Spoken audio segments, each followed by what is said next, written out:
Santuario. Figuras terrenales, realidades celestiales. Hola mis amigos, gracias por estar ahí para seguir estudiando juntos este interesante tema sobre el santuario. Hoy veremos cómo el autor de Apocalipsis utiliza 7 visiones del santuario para estructurar todo este libro profético. La estructura literaria del Apocalipsis puede ser dividida en 7 escenas introductorias relacionadas con el santuario. Cada escena introduce un conjunto particular de visiones descritas por Juan. Veamos la primera escena. La primera escena se describe en el libro de Apocalipsis, en el capítulo 1, los versículos 9 hasta el 20. Allí, Jesús es presentado con vestiduras sacerdotales, caminando entre 7 candeleros de oro.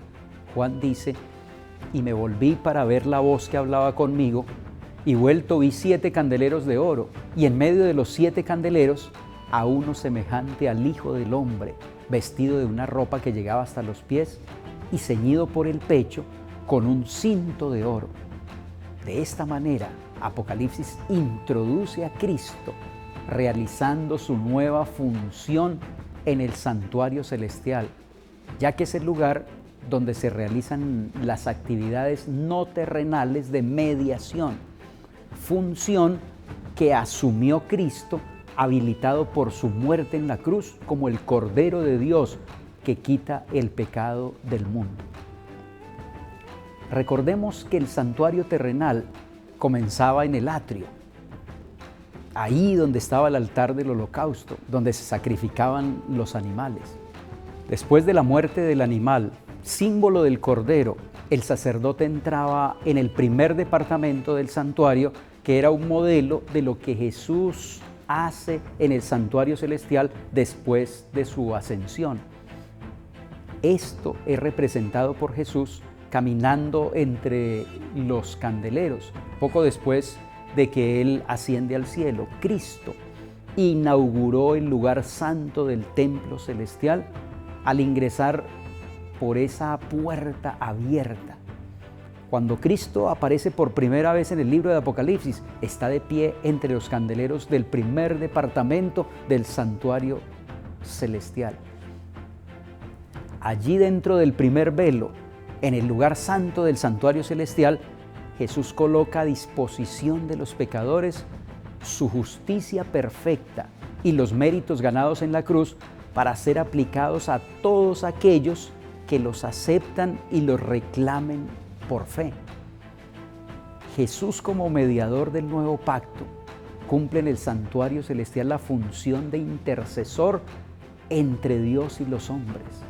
Esta función de mediador le pertenece única y exclusivamente a Jesucristo, ya que en el universo solo Él posee tanto la naturaleza divina como la naturaleza humana, y por esta razón solo Él podía entregarse en rescate por todos, pues así está escrito, porque hay un solo Dios y un solo mediador entre Dios y los hombres, Jesucristo hombre, el cual se dio a sí mismo en rescate por todos, de lo cual se dio testimonio a su debido tiempo, dice 1 de Timoteo 2, 5 y 6.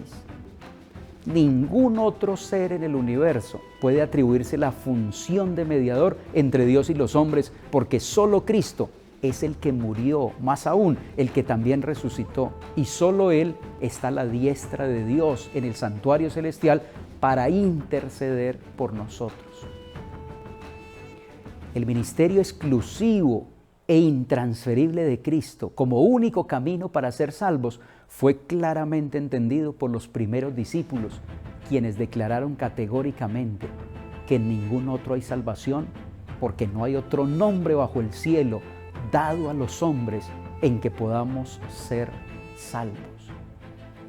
Por eso se nos recuerda en Hebreos 7:25 que Cristo puede salvar perpetuamente a los que por Él se acercan a Dios, viviendo siempre para interceder por ellos. En la segunda escena registrada en los capítulos 4 y 5 de Apocalipsis, vemos la exaltación y entronización de Cristo en el santuario celestial. Veamos cómo lo describe el apóstol Juan.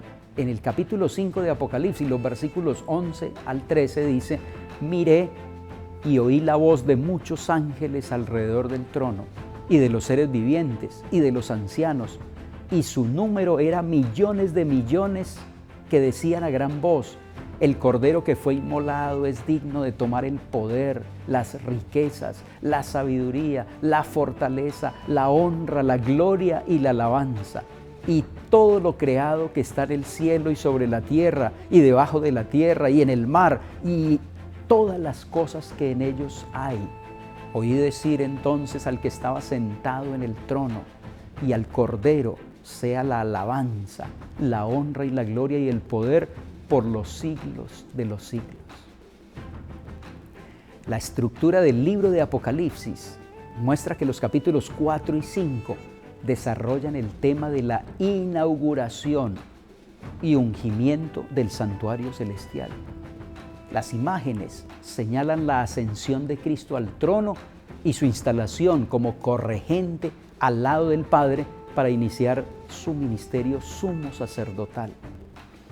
Así, Juan ve a Cristo crucificado y resucitado, exaltado y entronizado en la sala del trono celestial como el soberano de la historia. La transferencia del libro sellado del Padre a Cristo lo hace Señor sobre el desarrollo de la historia del planeta, porque su tarea es abrir los sellos del libro del destino del hombre. A partir de ese momento, en Apocalipsis, el Cordero está junto a Dios en su trono. Esta es la única escena del trono en el libro de Apocalipsis, donde la hueste celestial se postra ante el Cordero. Esta escena no describe un juicio, sino una celebración festiva, la entronización de Jesús. Cristo no podía oficiar en el lugar santísimo cuando ascendió al cielo, porque el santuario celestial no había sido aún inaugurado. Aquellos que afirman que el día de la expiación dio comienzo con la ascensión de Cristo, pasan por alto el orden que establecen las Escrituras.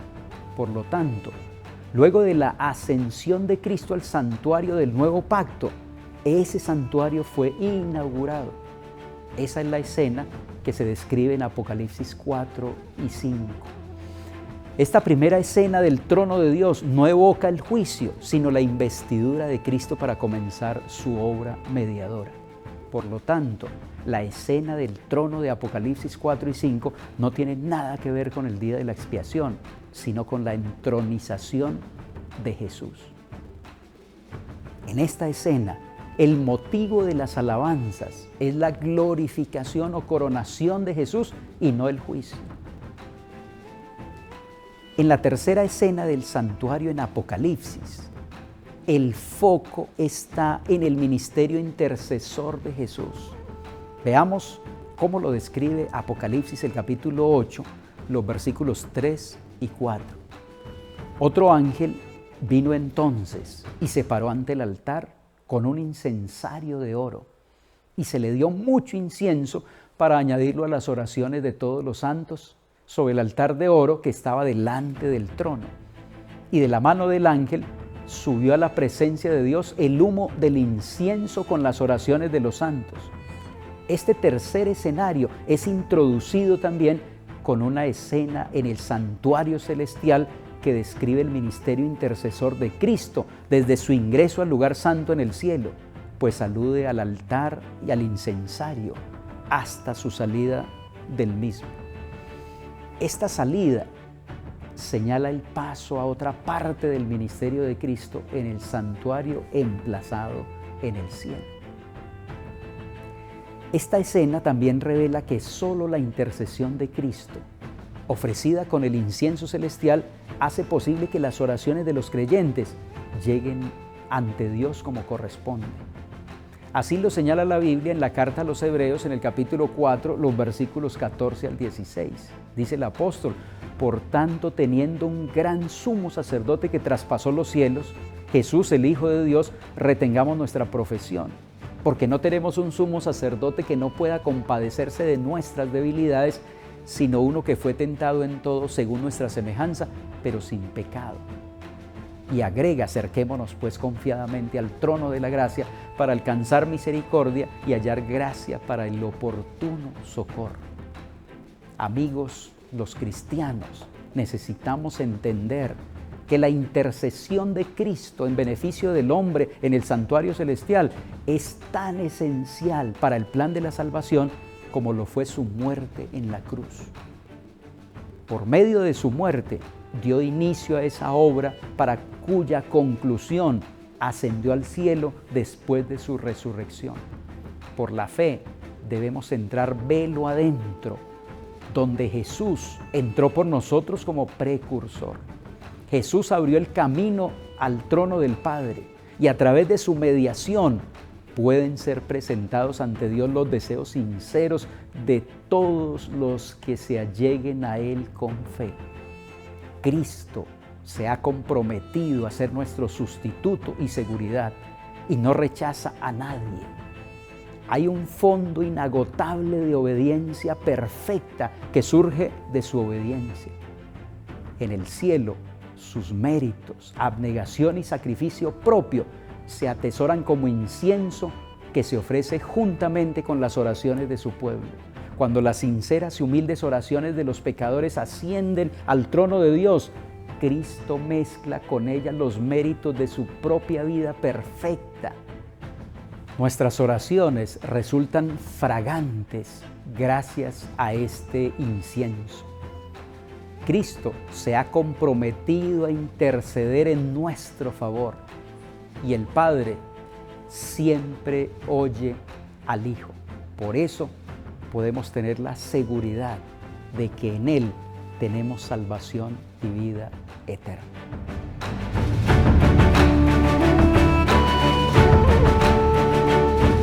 Apreciados amigos, qué bueno volver a encontrarnos para seguir profundizando en el estudio del santuario celestial.